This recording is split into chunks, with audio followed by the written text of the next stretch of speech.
Hi guys, Andy here from the Rock Climbing Company. We're going to do a short video on how to place nut form of protection. So some people call them nuts, some people call them chocks. They've got all sorts of strange names, but generally speaking, they're big lumps of metal that we're trying to wedge into a crack. Okay, most nuts come in a good size range between 1 to 10. So a 1 size would look something like that. Okay, and then we've got a size 10, which is quite a lot larger. Okay. So I rack my nuts on my harness on over sort of 3 carabiners normally. I've got 1 carabiner for small, and that's 1, 2 and 3 doubled up. I've then got 4, 5 and 6 doubled up again. And then I've got 7s, 8s, and then I have 9, 10, 11 as a single set, okay? There's a bit of a misconception that people think that the bigger the nut, the stronger it is. It's not always the case. It's more to do with the quality of the rock that you're putting in and how well you've placed that piece of equipment. So don't just assume that because it's big, it's stronger, okay? Sometimes the smaller sizes can actually provide a better placement, okay? When we're looking to place the form of protection in here, in these cracks that I've got beside me here, it's an easy little thing, a little tip that I give people quite often, is that when you're trying to work out which size range you're going to be placing, I go off my finger size. So if I can get my fingers in the crack, but I can't easily wiggle them around, you know, I'm going to be in the medium size range.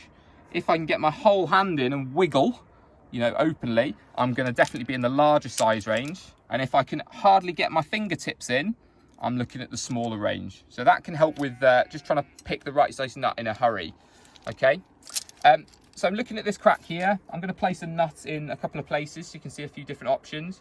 But this will be my first placement, and I can get my fingers in, but I can't wiggle it. So I'm going to look at the middle size range. Okay.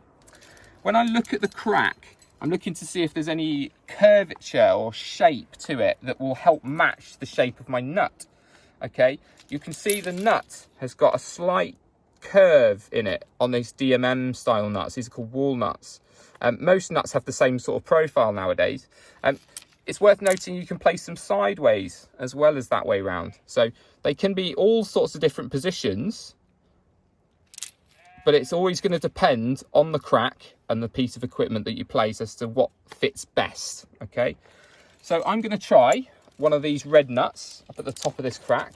I'm going to try and drop it in gently and feed it into the crack rather than just throwing it. I want to drop it in nice and neatly and then see how well that nut fits the crack. Is there good contact on both sides? If there is, that's good. If it's got a very small amount of contact, that's obviously bad because there's not a lot of rock holding it in.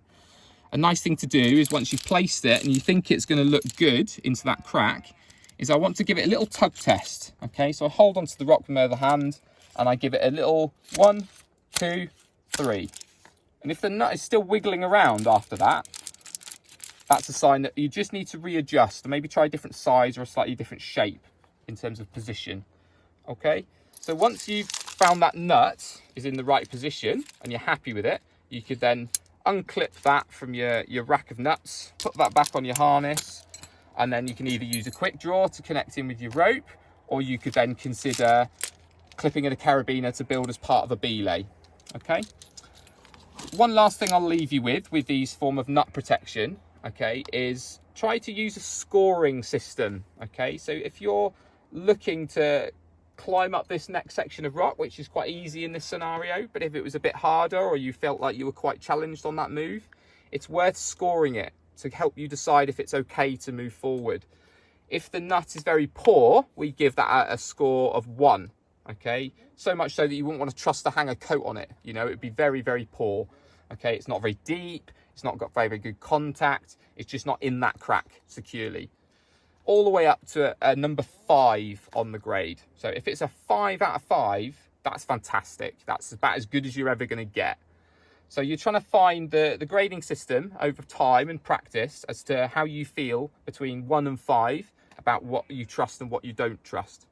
If I was building a belay, for example, I want to get to a minimum of a total of 10 points when I build my belay. So in this scenario, I couldn't just belay off just that one nut, even though it's a fantastic placement. And this would score a 5 out of 5 because it's in very good rock.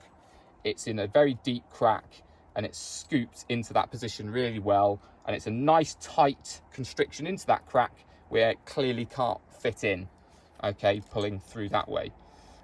If I was to pull this nut upwards though and start lifting it, it quite easily lifts out.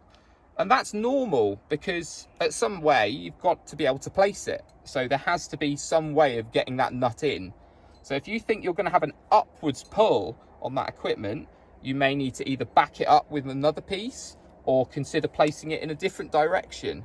Okay, so not always are they going to be pointing downhill. You may find sometimes you even have to slot them in from the side to get them into the right position, or even place them on a sideways direction in certain situations. Okay, so that's everything to consider with nuts. So best of luck, and just practice.